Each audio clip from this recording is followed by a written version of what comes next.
এই মানুষটা বেঁচে গিয়েছিলেন একটা নয়, দুইটা পারমাণবিক বোমা থেকে।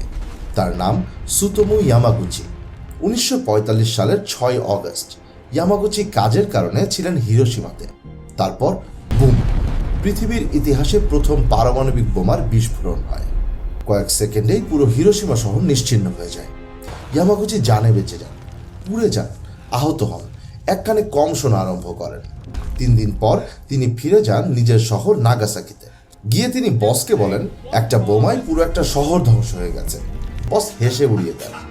আর ঠিক তখনই বুম, আরেকটা বিস্ফোরণ। দ্বিতীয় পারমাণবিক বোমা আঘাত হানে নাগাসাকিতে। ইয়ামাগুচি আবারও জানে বেঁচে যান।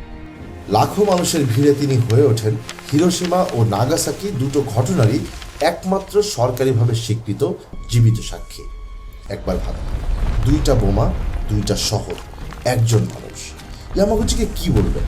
পৃথিবীর সবচেয়ে ভাগ্যবান মানুষ নাকি সবচেয়ে দুর্ভাগা? এটা কোনো সিনেমা না, কল্পকাহিনী না।